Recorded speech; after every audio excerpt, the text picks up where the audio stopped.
My name is Natasha. I'm from India. What can I say? This region, this place is so beautiful. The landscapes are so vast and diverse, and every few minutes you see something new. It's been an absolutely incredible experience traveling through Oromia and its vast and beautiful scapes. I would love to come back and explore even more. I think the thing that I did miss in this trip is interacting with maybe more local people. And I hope that that can be a part of my next trip, and especially in safe, ethical, and joyful ways.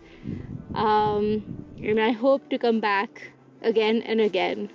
So I encourage everyone to visit Oromia. Thank you.